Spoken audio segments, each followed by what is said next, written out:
Hey guys WhatsApp আশা করছি সবাই অনেক ভালো আছো। আজ তোমাদের সাথে শেয়ার করব পরীক্ষার আগের রাতে কিভাবে পড়াশোনা করা উচিত সেটা নিয়ে বিস্তারিত একটা ভিডিও। সাথে থাকছে কিছু গুরুত্বপূর্ণ টিপস। আমার ঠান্ডা লাগার কারণে ভয়েসটা একটু অন্যরকম শোনা যেতে পারে, তার জন্য দুঃখিত। আজকের এই ভিডিওটা অনেক বেশি জরুরি হতে যাচ্ছে, কারণ আমরা সবাই কখনো না কখনো এমন অবস্থায় পড়ি যখন পরীক্ষার আগের রাতে পুরো সিলেবাসটাই বাকি থাকে।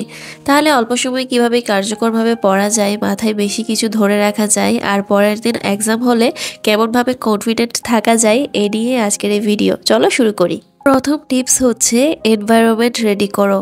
রুম পরিষ্কার রাখো, ফোন সাইলেন্ট মোডে দাও ও এক গ্লাস পানি পাশে রাখো। একটা পরিষ্কার পরিবেশ মনোযোগ বাড়ায় অন্তত 30% পর্যন্ত। দ্বিতীয়ত স্টাডি প্ল্যান বানাও, কিন্তু বাস্তবসম্মতভাবে। যতটুকু সময় আছে সেই সময়টাকে 30 থেকে 40 মিনিটের ছোট ছোট সেকশনে ভাগ করো।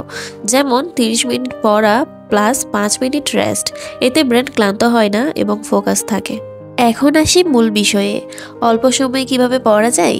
সারাংশ পড়ো, পুরো বই না, বরং হেডিং, সাব হেডিং আর ইম্পর্টেন্ট কিওয়ার্ডস দেখে নাও।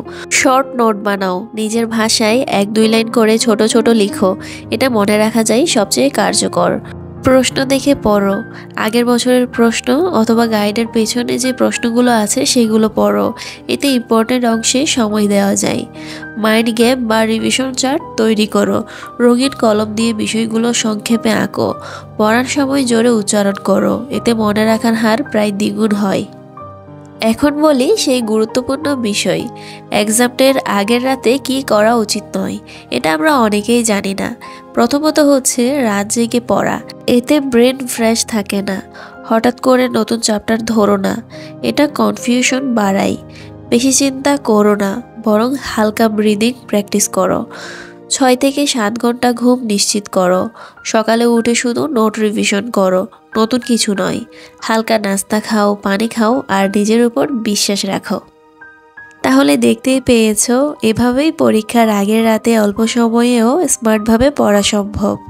মনে রাখবে, বেশি সময় নয়, বরং সঠিক পদ্ধতিতে পড়াই সফলতার চাবিকাঠি। আমি আশা করছি আজকের এই ভিডিওটিতে যেগুলো বোঝানোর চেষ্টা করেছি তোমরা খুব সহজেই তা বুঝতে পেরেছো। আর যদি কোনো রকম প্রবলেম হয়ে থাকে তাহলে অবশ্যই কমেন্ট করে জানিয়ে দিবে। পরবর্তী ভিডিওতে তার সমাধান করার চেষ্টা করব। আর কোন ধরনের ভিডিও চাও সেটা অবশ্যই বলবে। তার আগের ভিডিওতে যারা বলেছিলে কমেন্টে, সেই ভিডিওগুলো কিন্তু আস্তে আস্তে চলে আসবে। সবাই একটু ধৈর্য ধরে থাকো। আজকের এই ভিডিওটা যদি একটু হলেও হেল্পফুল লাগে তাহলে একটা লাইক দিও, আর তোমার পড়ার বন্ধুদের সাথে শেয়ার করো।